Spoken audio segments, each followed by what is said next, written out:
Hello everyone, स्वागत है आप सभी का math in magic tips YouTube channel में। दोस्तों, जैसा कि आप सभी को मालूम होगा कि बिहार बोर्ड ने officially model paper service wait का जारी कर दिया है।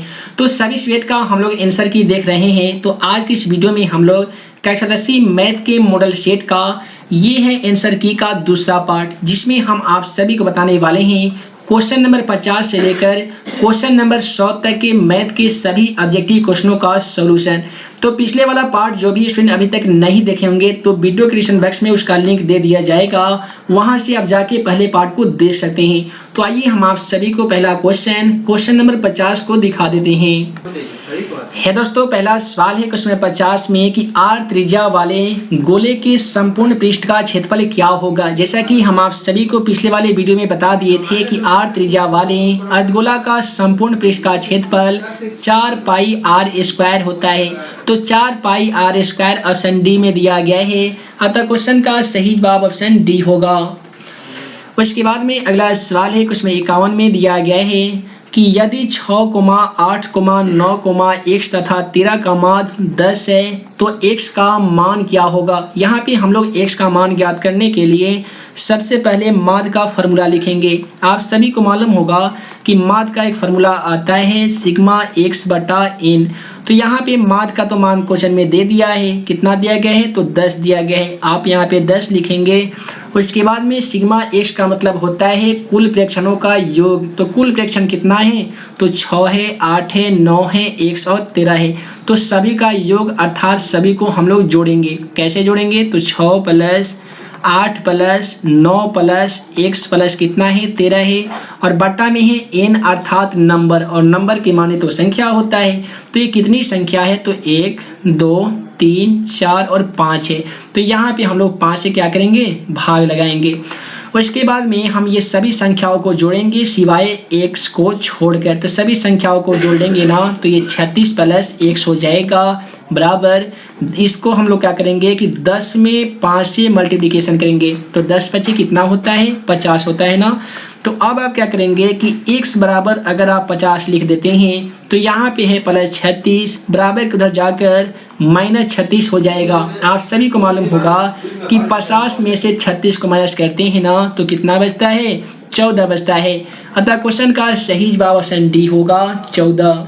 तो अगला सवाल है क्वेश्चन 52 में कि यदि शंकु की ऊंचाई और त्रिज्या दोगुनी हो जाती है तो शंकु का आयतन क्या होगा। आप सभी को बता दें कि शंकु का आयतन क्या होता है। तो शंकु का आयतन होता है दोस्तों 1/3 पाई आर स्क्वायर एच, ये होता है शंकु का आयतन।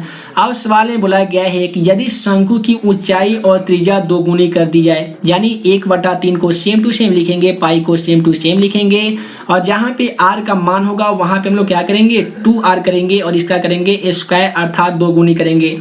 गुने एच है तो यहाँ पे हम लोग क्या करेंगे 2h कर देने वाले हैं। तो इसको अब हम लोग सॉल्व करेंगे तो 1/3 पाई और 2 का स्क्वायर कितना होगा तो 2 दूनी 4 आर स्क्वायर और गुने 2h होगा। आप इसे ऐसे लिख सकते हैं 1/3 पाई और ये 4 दूनी कितना हो जाएगा 8 आर स्क्वायर एच होगा। इसको आप ऐसे भी लिख सकते हैं कि 8 1/3 पाई आर स्क्वायर एच। तो अगर आप 1/3 पाई आर स्क्वायर एच और 8 1/3 पाई आर स्क्वायर एच को देखेंगे तो ये कितना गुना है तो ये 8 गुना है। अतः क्वेश्चन का सही जवाब ऑप्शन डी होगा 8 गुना।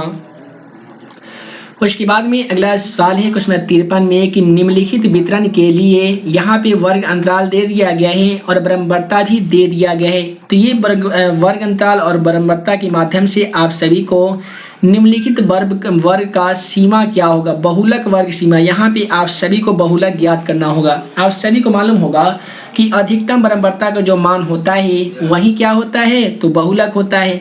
तो यहाँ पे अधिकतम बराबरता का मान 22 दिया गया है, और 22 का वर्ग सीमा क्या है तो ये 15 से 20 है। तो 15 से 20 में छोटी वाली संख्या को हम लोग ले लेंगे तो छोटी वाली संख्या 15 है। अतः क्वेश्चन का सही जवाब ऑप्शन ए होगा 15।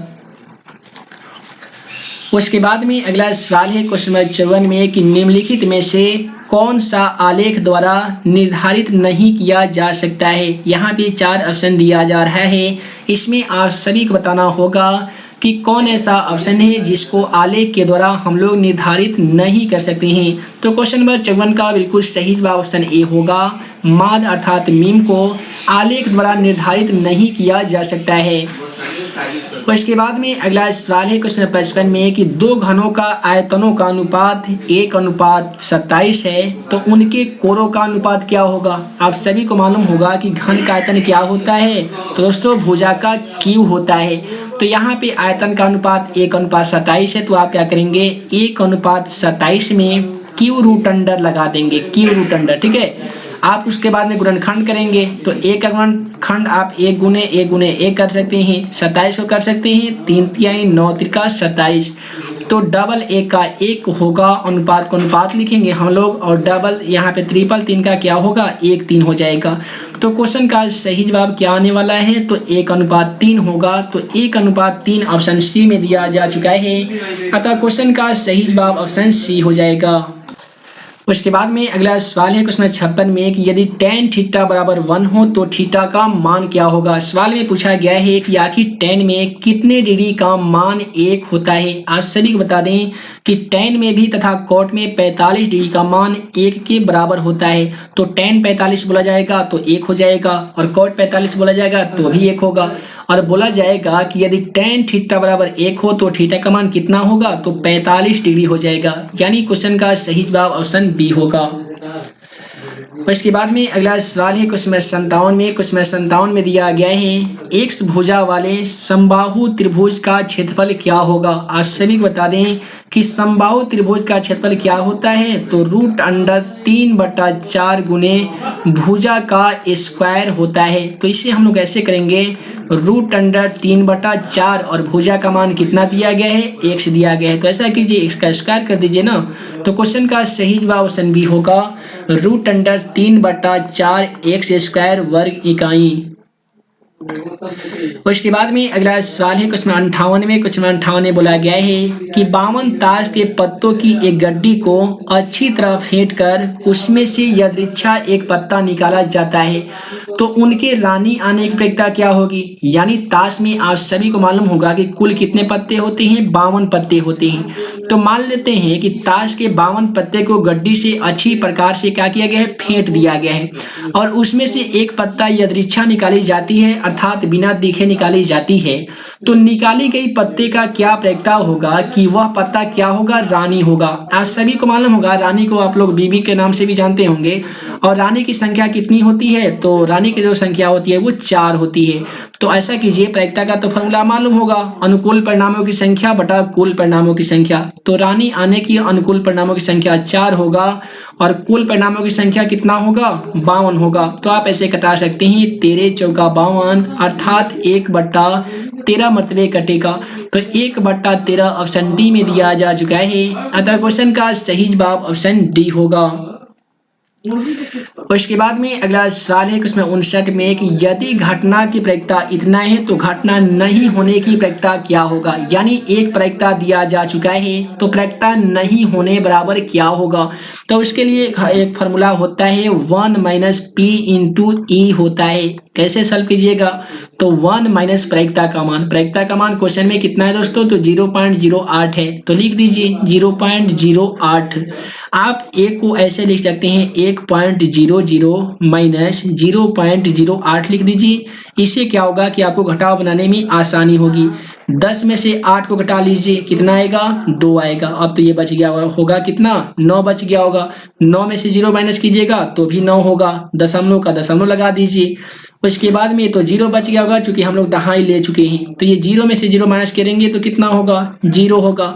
यानी कुल मिलाकर क्वेश्चन का जो बिल्कुल सही जवाब आने वाला है ऑप्शन ए होगा 0.92। उसके बाद में अगला सवाल है उसमें 60 में कि 1 + tan² थीटा बटा 1 + cot² थीटा का मान क्या होता है। आप ऐसा कीजिए, 1 + tan² थीटा को सेम टू सेम लिख दीजिए, 1 + tan² थीटा, और 1 + cot² थीटा को हम लोग तोड़ देंगे, ऐसे लिखेंगे 1 + cot² थीटा। एक फॉर्मूला आता है 1/cot थीटा बराबर टेन थीटा होता है। तो यहाँ पे हम लोग क्या करेंगे कि एक बटा क्या लिखेंगे, तो लिखेंगे टेन स्क्वायर थीटा। अब नीचे बटा का एलसीएम बनाएंगे, सॉरी जोड़ बनाएंगे, ऊपर वाले 1 प्लस टेन स्क्वायर थीटा को सेम टू सेम लिख दीजिए। ऊपर वाले को हम लोग क्या किए, सेम टू सेम ले आकर लिख दिए। और नीचे एक और टेन स्क्वायर थीटा का एलसीएम क्या होगा, तो दोस्तों टेन स्क्वायर थीटा होगा। क्रॉस मल्टीप्लिकेशन कर दीजिए, एक में एक से गुना कीजिएगा एक होगा, प्लस को प्लस लिख दीजिए। टेन स्क्वायर थीटा में एक से गुना कीजिएगा क्या होगा, तो टेन स्क्वायर थीटा होगा। अब यहाँ पे क्या करना होगा कि 1 प्लस टेन स्क्वायर थीटा गुना कीजिएगा, तो बड़ा वाला बटा ये है, गुना कीजिएगा तो नीचे वाला टेन स्क्वायर थीटा कहाँ जाएगा, ऊपर आ जाएगा टेन स्क्वायर थीटा। और ऊपर है 1 प्लस टेन स्क्वायर थीटा, तो वो नीचे आएगा 1 प्लस टेन स्क्वायर थीटा। तो 1 प्लस टेन स्क्वायर थीटा से 1 plus ten square theta cut जाएगा, तो क्वेश्चन का सही जवाब टेन स्क्वायर थीटा आ जाएगा। तो यहाँ पे हम लोग ऑप्शन से देख लेते हैं क्वेश्चन 60 में टेन स्क्वायर थीटा दिया जा चुका है या नहीं। तो ten square theta option A में दिया गया है, अतः क्वेश्चन का सही जवाब ऑप्शन ए होगा। उसके बाद में अगला सवाल है क्वेश्चन 61 में। क्वेश्चन 61 में बोला गया है कि 0.5 पे रेखिन अर्थात बार दिया गया है, इसको आपको p बटा क्यू के रूप में बदलना होगा। ऐसा कीजिए, 5 पे बार दिया गया है तो 5 लिख दीजिए, एक संख्या के बार है तो क्या कीजिए, एक 9 लिख दीजिए, शॉर्टकट ट्रिक। तो क्वेश्चन का सही जवाब 5/9 हो जाएगा। उसके बाद में अगला सवाल है क्वेश्चन 62 में कि बहुपद 2x square plus 5x minus 12 का घात क्या होगा। अगर आप इस समीकरण को देखेंगे, इस बहुपद को देखेंगे ना, तो ये दो घात वाला बहुपद है। तो दो घात वाले बहुपद को हम लोग क्या कहते हैं, तो द्विघात बहुपद कहते हैं। तो द्विघात बहुपद के माने ही होता है दो घात वाला बहुपद। तो यहाँ पे 2x square plus 5x minus 12 में घातों की संख्या कितनी है, 2 है, अतः क्वेश्चन का सही जवाब ऑप्शन बी होगा। उसके बाद में अगला सवाल है क्वेश्चन 63 में कि रूट अंडर 7 है, अर्थात रूट अंडर 7 जो है वो कौन सी संख्या है। आप सभी को बता दें कि रूट अंडर 2 को कोई भी वर्गमूल नहीं होता है, तो यह अपरिमेय संख्या हो गया। रूट अंडर 3 का भी वर्गमूल नहीं होता है, तो ये भी अपरिमेय संख्या हो गया। और रूट अंडर 7 का भी वर्गमूल नहीं होता है, अतः ये भी क्या होगा, एक अपरिमेय संख्या हो जाएगा।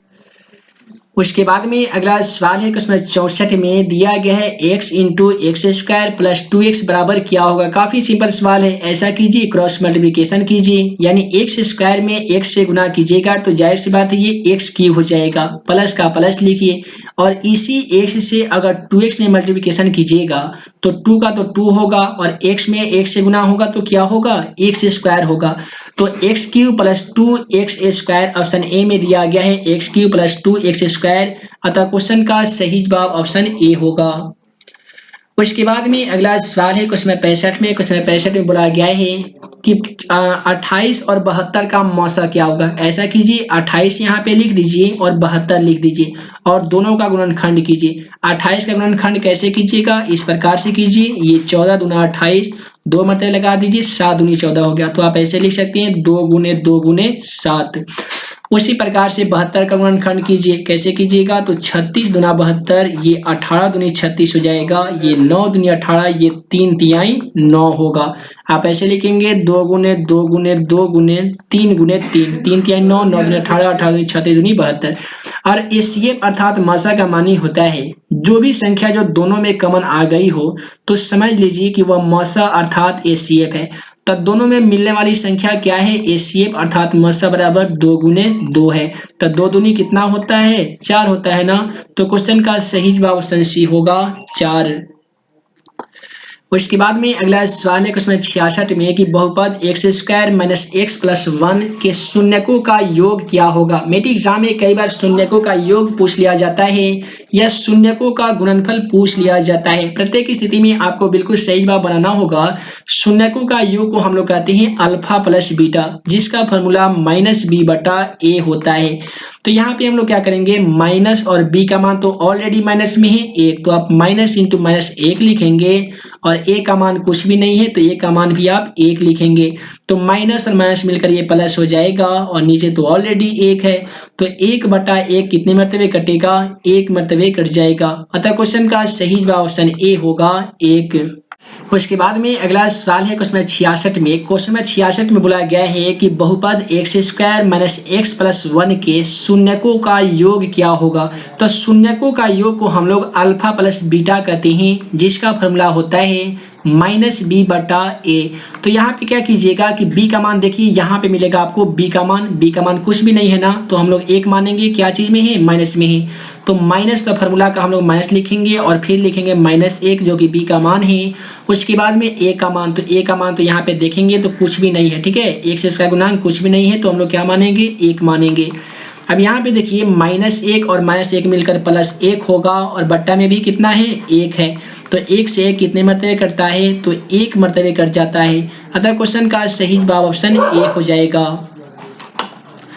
उसके बाद में अगला सवाल तो काफी सिंपल है। सवाल में बोला गया है √2 का स्क्वायर माइनस 2 बराबर क्या होगा। ऐसा कीजिए, √2 का स्क्वायर है ना, तो स्क्वायर कीजिए और -2 दिया गया है, स्क्वायर से रूट कट जाएगा तो केवल 2 बचेगा, -2 है, 2 में से 2 घटा लीजिएगा तो कितना बचेगा, 0 बचेगा ना। तो क्वेश्चन का सही जवाब ऑप्शन बी होगा 0। और इसके बाद में अगला सवाल है क्वेश्चन 68 में। क्वेश्चन 68 तो काफी सिंपल है, उम्मीद है आप सभी को इसका आंसर मालूम होगा। कैसे बनाइएगा, x + y = 3 और 3x - 2y = 4 है। ये दोनों समीकरणों को हल करना होगा। पहले हम लोग लिख लेते हैं x + y = 3, दूसरा समीकरण है 3x - 2y = 4 है। तो ऐसा कीजिए, इसमें हम लोग 2 से गुना कर देते हैं और इसमें 1 से गुना कर देते हैं, ठीक है। तो x में 2 से गुना कीजिएगा तो 2x होगा, प्लस y में 2 से गुना कीजिएगा तो कितना होगा, 2y हो जाएगा, बराबर ये 3 दूनी 6 होगा। उसी प्रकार से 3x - 2y = 4 में गुना कीजिएगा 1 से तो कोई परिवर्तन नहीं होगा, सेम टू सेम लिखना होगा, 3x - 2y = 4 लिखना होगा। अब क्या कीजिए, +2y से -2y को कैंसिल कीजिए और 3x और 2x मिलकर कितना होगा, तो 3 दूनी 5x हो जाएगा। उसी प्रकार से 6 और 4 10 हो जाएगा। अब इसे आप ऐसे लिख सकते हैं, x = 10 लिखिएगा तो 5 गुना में है, यहाँ पे आकर भाग में हो जाएगा और ये 5 दूनी 10, आपका x का मान 2 आ जाएगा। तो यहाँ से अगर ऑब्जेक्टिव क्वेश्चन में मैट्रिक एग्जाम में पूछा जाएगा ना, तो x का मान 2 मिल गया है, तो देखेंगे तो x का मान 2 ऑप्शन ए में दिया गया है, बी में नहीं दिया गया है तो बी गलत हो गया, सी में नहीं दिया गया, सी गलत हो गया, डी में भी नहीं दिया गया तो डी भी गलत हो गया। क्वेश्चन का तो सही जवाब हमारा ऑप्शन ए आ ही गया है। चलिए y का मान भी निकाल कर बता देते हैं। तो आप लिखेंगे कि y का मान समीकरण 1 में रखने पर, क्या कीजिए, सॉरी x का मान समीकरण 1 में रखने पर, तो x का मान समीकरण 1 में रख दीजिएगा, y का मान ऑलरेडी 1 आ जाएगा। उम्मीद है कि आप सभी तो इतना कर ही सकते हैं।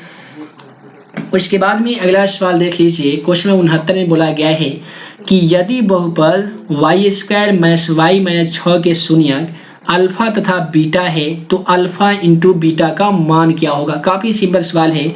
अल्फा इंटू बीटा बराबर भी एक फॉर्मूला आता है, जिसको हम लोग बोलते हैं c/a, ठीक है, क्या बोलते हैं, c/a बोलते हैं। तो यहाँ पे अगर आप c की मान की बात करें तो -6 दिया गया है, तो आप लिखेंगे -6 और बटा a का मान, तो y² का गुणांक तो कुछ भी नहीं है, तो हम लोग 1 मानेंगे।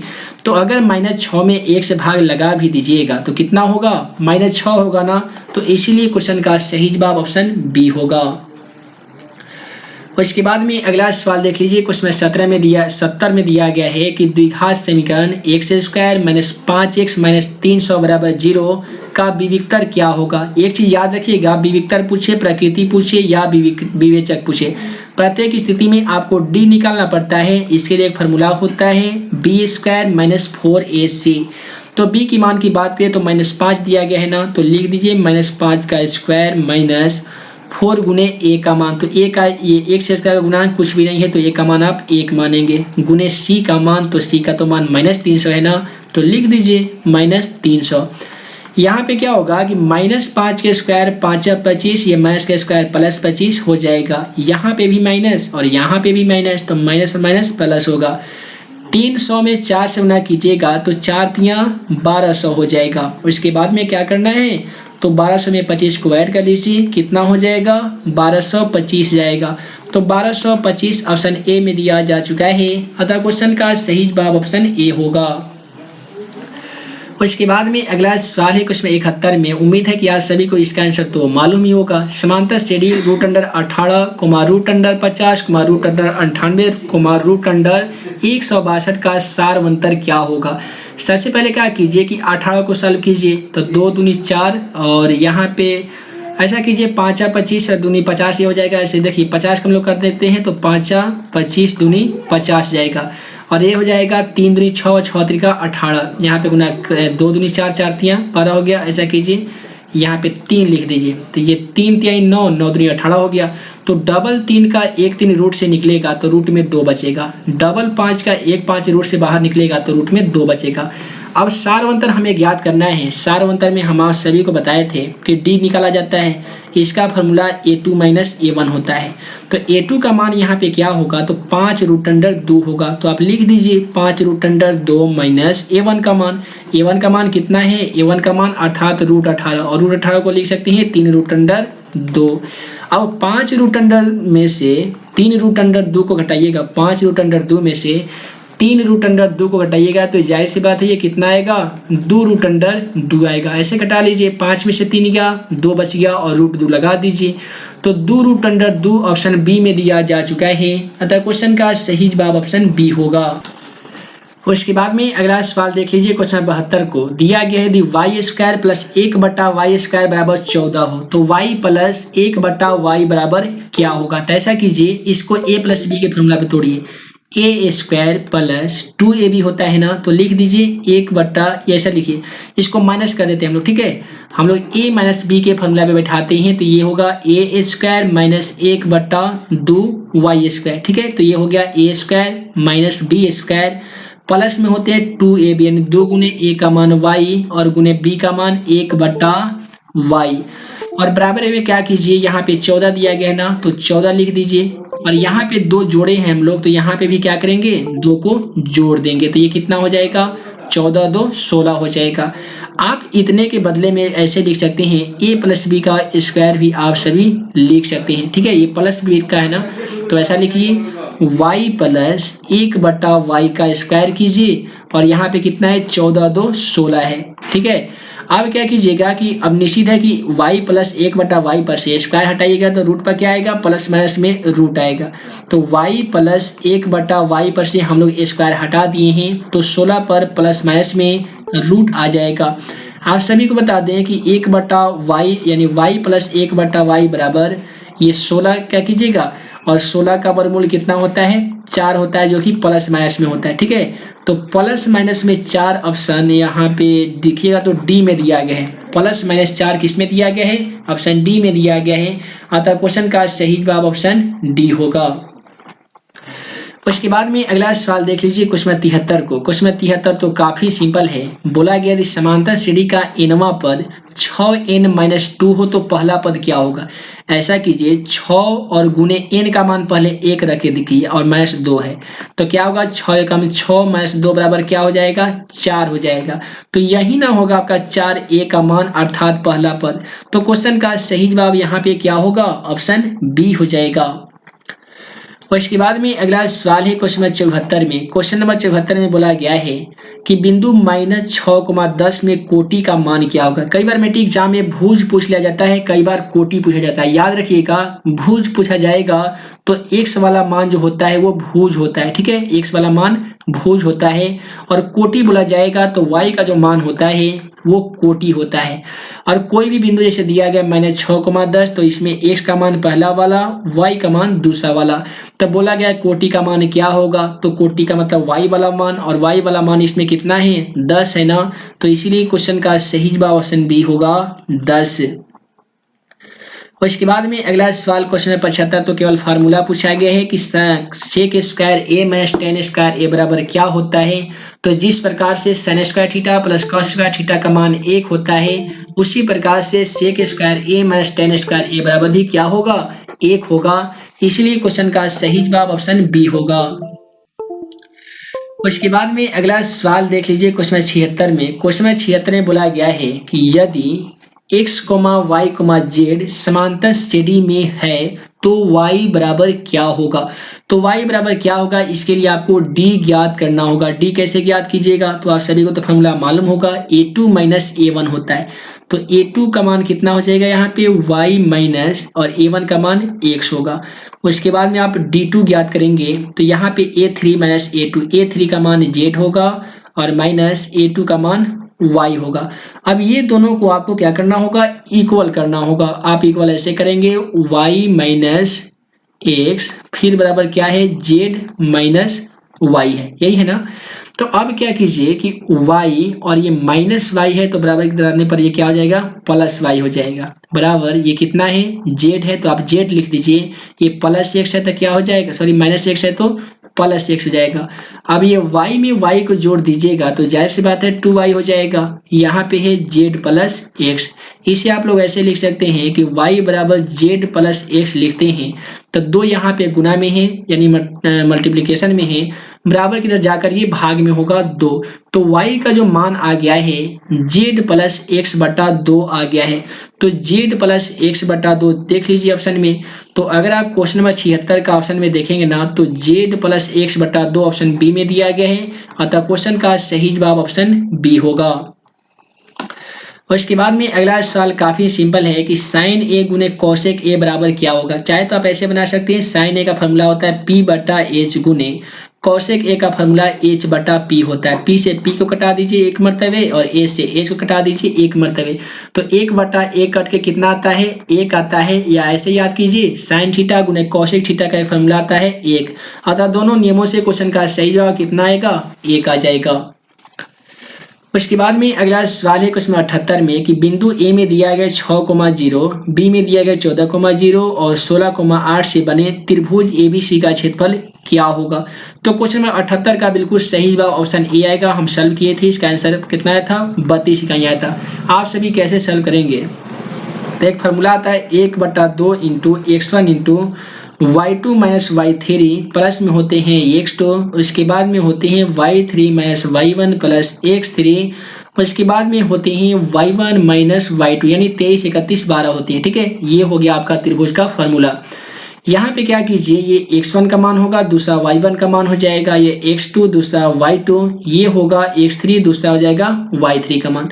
तो 1/2 को सेम टू सेम लिख दीजिए, x1 का मान चाहिए तो 6 लिखिए, उसके बाद में y2 का मान यहाँ पे 0 है और माइनस y3 का मान कितना है, तो 8 है, प्लस x2 का मान देख लीजिए यहाँ से कितना है, 14 है ना, तो 14 लिखेंगे। उसके बाद में y3 का मान दोस्तों कितना है, तो 8 है, आप 8 लिखेंगे, माइनस y1 का मान, तो y1 का मान आपको 0 मिलेगा तो आप 0 लिख दीजिए। प्लस में आपको चाहिए x3 का मान 16 है इंटू y1 का मान ऑलरेडी 0 है, माइनस y2 का मान भी क्या है, 0 है। उसके बाद में क्या कीजिए, इसको सॉल्यूशन कीजिए, 1/2 को सेम टू सेम लिख दीजिए, 1/2 को हम लोग क्या लिख दिए हैं, 1/2 लिख दिए हैं। उसके बाद में क्या करेंगे कि 6 को 6 लिखेंगे, कोस हटता है तो गुना लिखते हैं, 0 में से अगर 8 घटा दीजिएगा तो कोई फर्क नहीं पड़ेगा, ये -8 ही होगा। फिर प्लस 14 कोस हटाइएगा तो गुना हो जाएगा, 8 प्लस 16 का 16 लिखिए, कोस हटेगा तो गुना, ये क्या होगा, 0 में 0 घटेगा तो ये 0 ही होगा। अब क्या कीजिएगा कि 1/2 कोष्ट का कोष्ट लिखिए और ये 8 छग ये -48 होगा और ये हो जाएगा यहाँ 14 8 112 होगा और ये प्लस ये क्या हो जाएगा, 0 हो जाएगा। आप इसका सॉल्यूशन क्या लीजिएगा, सॉल्यूशन कैसे कीजिएगा, 1/2 कोष्ट हटता है तो गुना लिखते हैं। अब ये 12 में से 8 जाएगा तो नीचे देखिए 4 बचेगा, ये 10 बच गया होगा, 10 में से 4 घटाइएगा तो कितना आएगा, 6 आएगा। आप इसे कटा दीजिए, 32 दूनी 64, देख लीजिए आ गया ना क्वेश्चन का सही जवाब 32 इकाई, यानी क्वेश्चन का जो बिल्कुल सही जवाब होगा ना ऑप्शन ए होगा। अगला सवाल है त्रिकोणमिति से लिया गया है क्वेश्चन नंबर 79 में कि cot into 90 degree minus theta बराबर क्या होता है। तो दोस्तों आप सभी को बता दें कि cot into 90 degree minus theta बराबर tan थीटा होता है और tan into 90 degree minus theta बराबर cot थीटा होता है। तो फिलहाल यहाँ पे बोला गया है cot into 90 degree minus theta बराबर क्या होगा, तो tan थीटा होगा, यानी क्वेश्चन का बिल्कुल सही जवाब ऑप्शन बी होगा। अगला सवाल में तो केवल फार्मूला पूछा गया है। त्रिभुज के शीर्षों के निर्देशांक x1, y1, x2, y2, x3, y3 है, तो केंद्रक का निर्देशांक क्या होगा? तो केंद्रक का निर्देशांक होता है x1 plus x2 plus x3 बटा 3 और y1 plus y2 plus y3 बटा 3। तो ऑप्शन ए में देखेंगे तो बटा में 2 दिया गया है, इसीलिए आपका ऑप्शन ए गलत हो गया है। x1 plus x2 plus x3 बटा 3, y1 plus y2 plus y3 बटा 3 ऑप्शन बी में दिया गया है, इसलिए क्वेश्चन का सही जवाब ऑप्शन बी होगा। यहाँ पे देखते हैं तो ये माइनस में दिया गया था, तो ये कभी सही नहीं हो सकता है। तो क्वेश्चन का बिल्कुल सही जवाब ऑप्शन बी होगा। उसके बाद में अगला सवाल देख लीजिए। अगला सवाल है कि sine 20 degree minus cos 70 degree का मान क्या होगा? तो ऐसा कीजिए, साइन 20 को तोड़ दीजिए। आप कीजिएगा कि साइन इंटू 90 डिग्री में से 20 घटाइएगा तो कितना बचेगा? 70 डिग्री बचेगा। और माइनस कॉस 70 डिग्री को सेम टू सेम लिखना है। तो साइन में से sine into 90 degree minus theta बराबर क्या फॉर्मूला आता है? तो कॉस थीटा आता है। थीटा का मान 70 डिग्री है और माइनस यहाँ पे ऑलरेडी है कॉस 70 डिग्री। आप कटा दीजिएगा तो भी जीरो आंसर आएगा, या कॉस 70 डिग्री में से कॉस 70 डिग्री को घटा दीजिएगा तो भी कितना आंसर आएगा? 0 डिग्री आएगा। यानी कुल मिलाकर क्वेश्चन का सही जो जवाब आने वाला है ना, वो क्या आने वाला है? ऑप्शन बी आने वाला है, 0। और इसके बाद में अगला सवाल देख लीजिए। क्वेश्चन 82 में बोला गया है कि 1 प्लस कॉस 4a बराबर क्या होगा? आप इसे ऐसे लिख सकते हैं कि जो फॉर्मूला एक आता है ए स्क्वायर, देखिए यहाँ पे हम लोग फॉर्मूला लिखते हैं। फॉर्मूला एक आता है ए स्क्वायर माइनस बी स्क्वायर बराबर ए प्लस बी इंटू होता है ए माइनस बी। ठीक है, तो यहाँ पे हम लोग ऐसा करते हैं ए स्क्वायर माइनस बी स्क्वायर करते हैं। कैसे कीजिएगा? तो ए का स्क्वायर माइनस कॉस स्क्वायर ए का स्क्वायर, तो ये बन गया a square minus B square. तो इसको हम लोग ऐसे भी लिख सकते हैं कि 1 प्लस कॉस स्क्वायर ए, और कोस में लिख सकते हैं क्या चीज? Sine square. ठीक है, तो इस प्रकार से क्वेश्चन का सही जवाब ऑप्शन बी होगा, साइन स्क्वायर ए। और 1 माइनस साइन स्क्वायर ए भी यहाँ पे 1 प्लस कॉस स्क्वायर ए है ना, तो ये कॉस स्क्वायर और 1 minus cos square option C में दिया गया है। अतः क्वेश्चन का सही जवाब ऑप्शन सी होना चाहिए। इसका हम थोड़ा यहाँ पे कंफ्यूजन है, आप इसका सही जवाब कमेंट बॉक्स के माध्यम से बता सकते हैं। अगला सवाल देख लीजिए क्वेश्चन 83 को कि यदि रूट अंडर 2 कॉस थीटा बराबर 1 हो तो थीटा का मान क्या होगा? ऐसा कीजिए, कॉस थीटा बराबर 1 लिखिए, रूट अंडर 2 यहाँ पे गुना में है, क्या चीज में आएगा? भाग में आएगा। अब आपको ये देखना है कि कॉस में कितने डिग्री का मान 1 बटा रूट अंडर 2 होते हैं। तो कॉस के साथ साथ साइन में भी 45 डिग्री का मान 1 बटा रूट अंडर 2 होते हैं ना, इसलिए क्वेश्चन का सही जवाब ऑप्शन बी होगा। उसके बाद में अगला सवाल है क्वेश्चन 84 में कि tan थीटा बराबर p बटा q हो तो cos theta plus sin theta बटा cos theta minus sin theta का मान ज्ञात कीजिए। यहाँ पे p बटा b का मान दिया गया है, h ज्ञात करना होगा। h ज्ञात करने का फॉर्मूला क्या है? तो p square plus b square है। तो p का मान ऑलरेडी p है तो p स्क्वायर हो जाएगा, b का मान q है तो ये q स्क्वायर हो जाएगा। तो इस प्रकार से h का मान आ गया है। ज्ञात करना है साइन और cos का, तो ऐसा कीजिए, लिख दीजिए साइन थीटा बराबर p बटा h। तो p का मान ऑलरेडी p है और h हम लोग कितना ज्ञात किए हैं? p square plus q square. तो आप लिखिएगा p square plus q square. उसी प्रकार से ज्ञात कर लीजिएगा cos थीटा का, फॉर्मूला लगेगा b बटा h। तो b का मान कितना है? q है, और h का मान हम लोग ज्ञात किए हैं p square plus q square. अब यही साइन थीटा और कॉस थीटा का मान आपको इसमें रखकर बना लेना है, और क्वेश्चन का जो बिल्कुल सही जवाब आ जाएगा ऑप्शन बी आएगा, q प्लस पी बटा क्यू माइनस पी। उसके बाद में अगला सवाल देख लीजिए। क्वेश्चन नंबर 85 में दिया गया यदि सेक ए बराबर 15 बटा 7 हो तो साइन ए बराबर क्या होगा? आप सभी को मालूम होगा कि सेक ए का फॉर्मूला क्या होता है? b बटा एच होता है, और साइन ए का तो होता है p बटा एच। तो यहाँ पे एच का तो मान हम लोग साथ बैठा ही सकते हैं, लेकिन p का मान कहाँ से बैठाएंगे? तो सबसे पहले हम लोग p ज्ञात करेंगे। p ज्ञात करने का formula root under H square minus B square, जिसको हम लोग बोल सकते हैं कर्ण का स्क्वायर माइनस आधार का स्क्वायर। तो h का मान कितना है? आप लोग ऐसे लिख सकते हैं, यहाँ पे h बट्टा b होता है। देखिए यहाँ पे हम लोग गलती कर दिए हैं, फॉर्मूला h बट्टा क्या होता है? b होता है। तो h का मान यहाँ पे लिख सकते हैं 25। अब हम लोग इस फॉर्मूला के माध्यम से बनाएंगे, तो h का मान 25 है, तो 25 का स्क्वायर करेंगे यहाँ पे, 25 का स्क्वायर माइनस 7 का स्क्वायर।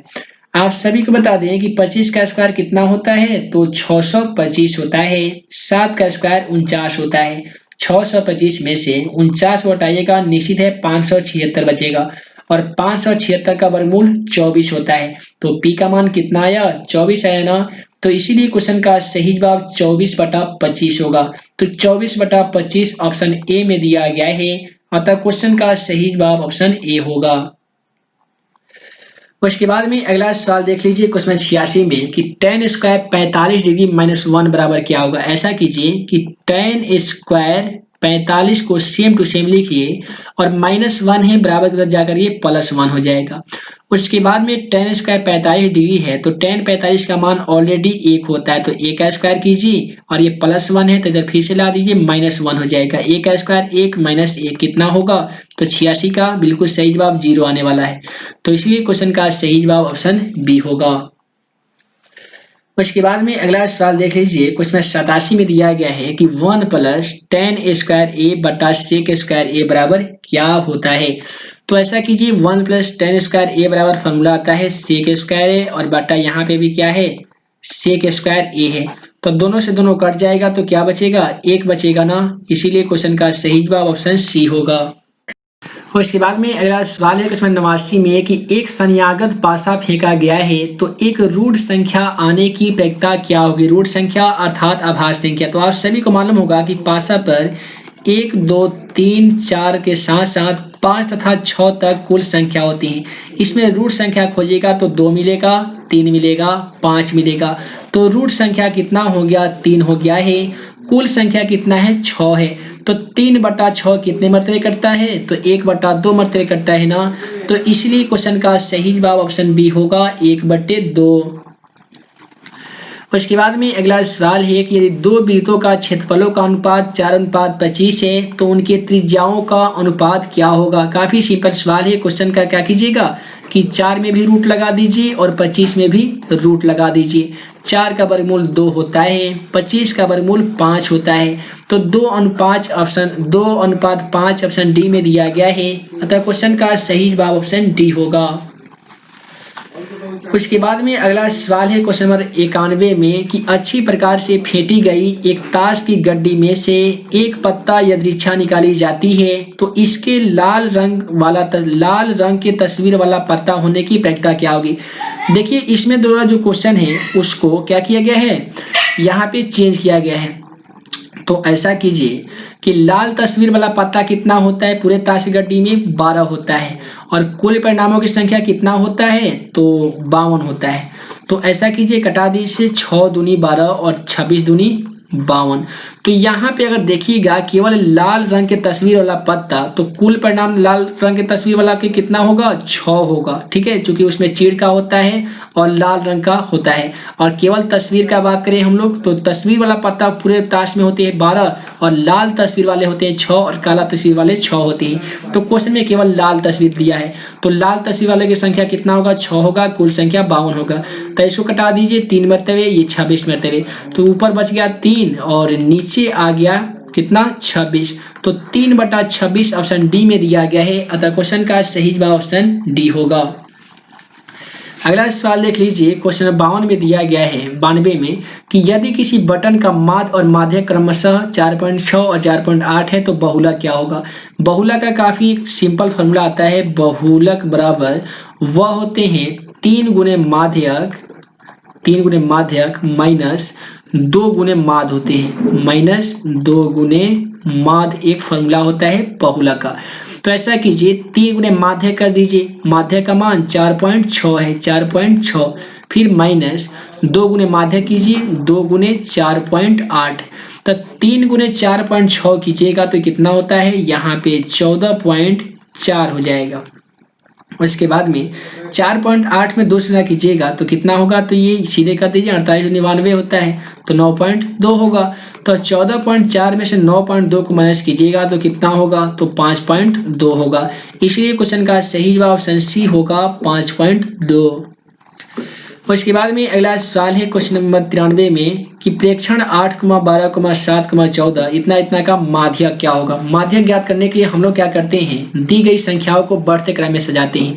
तो इसमें सबसे छोटी संख्या कितना है, 6 है, उससे बड़ी संख्या 7 है, उससे बड़ी संख्या 8 है और 9 नहीं है, 9 के बाद में 10 भी नहीं है, 11 भी नहीं है, 12 है और 14 है। ठीक है, 7 8 यहाँ पे लिख देते हैं, 12 है, 14 है और 15 है।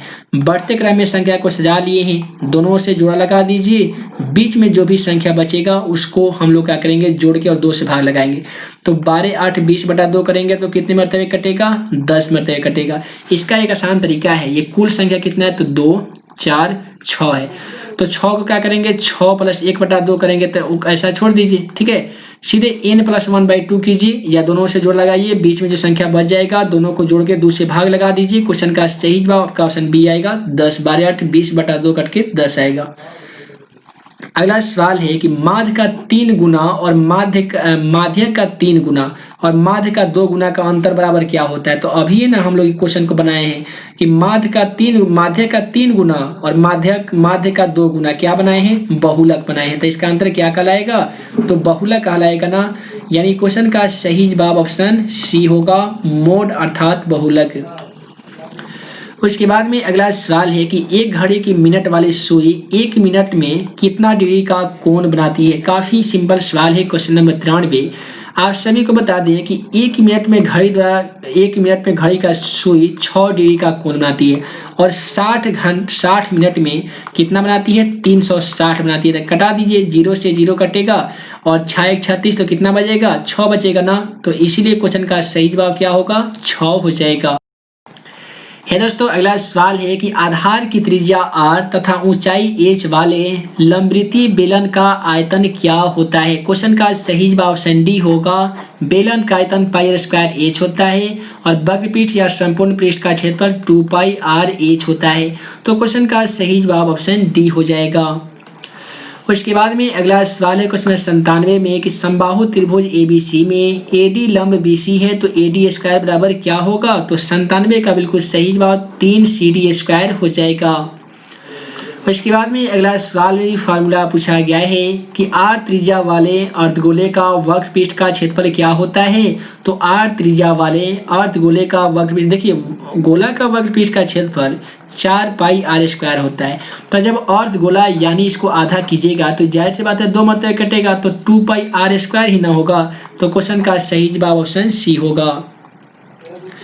उसके बाद में अगला सवाल है क्वेश्चन नंबर 99 में कि दी गई आकृति में वृत्त का केंद्र O है, कोण AOC बराबर 130 डिग्री है, तो कोण OAC बराबर क्या होगा। तो क्वेश्चन नंबर 99 में क्या कीजिएगा कि एक चीज तो आपको मालूम है कि ये जो त्रिभुज है, दोनों कोण जो पूछा गया है इसमें से एक कोण बताना है। ठीक है, तो ये जो तो कोण होगा इसी का मान जोड़ने पर 130 में उसका मान जोड़ेंगे तो कितना के बराबर होगा, 180 डिग्री के बराबर होगा। तो दोनों को हम लोग x मान लेते हैं तो लिखेंगे x प्लस फिर तीसरा कोण कितना है, 130 है तो 130 लिख लेते हैं, बराबर क्या लिखेंगे, 180 डिग्री लिखेंगे। x और x को मिला देंगे तो 2x बनेगा प्लस बनेगा 130 बराबर 180 डिग्री। फिर लिखेंगे 2x बराबर 180 डिग्री तो प्लस 130 है तो क्या होगा, माइनस 130 हो जाएगा। इसे हम लोग ऐसे कर सकते हैं क्वेश्चन नंबर 99 को कि 2x बराबर 180 में से 130 को घटा लेते हैं तो कितना होगा, 50 होगा। 50 से ना होगा, देखिए 10 में से 0 0 0 हो गया, 8 में से 3 घटेगा 5 1 खत्म, देखिए 50 होगा।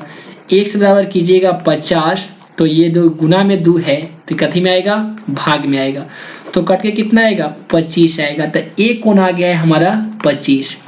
उसके बाद में 130 में 25 स्क्वायर कीजिए तो 130 प्लस 25 मिल गया, कितना होता है तो 505 हो जाएगा, 3 2 5 हो गया और 1 हो गया। और 180 में से 155 को माइनस कीजिए, आपका क्वेश्चन का आंसर आ जाएगा। देखिए 10 में से 5 घटता है तो 5 बचता है, ये 7 में से 5 घटता है तो कितना बचता है, तो 7 में से 5 घटेगा 2 बचेगा और ये 1 से 1 0 हो जाएगा। तो यहाँ पे क्वेश्चन का जो बिल्कुल सही जवाब आने वाला है वो 25 डिग्री होगा और 25 डिग्री कोई भी ऑप्शन में नहीं दिया गया है, इसलिए क्वेश्चन का सही जवाब हमारा ऑप्शन डी होगा।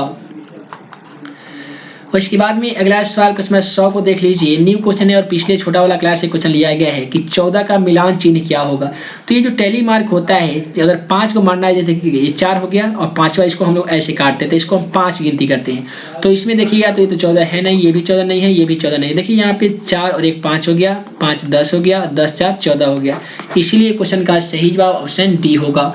तो ये दोस्तों वीडियो लंबी ना हो, जिस कारण मैं इस वीडियो को यहीं पे एंड करता हूं। उम्मीद है कि आप सभी को इस वीडियो के माध्यम से जितने भी ऑब्जेक्टिव क्वेश्चनों का सलूशन बताया गया है, वो सभी क्वेश्चन का सलूशन आप सभी को समझ में आ गया होगा।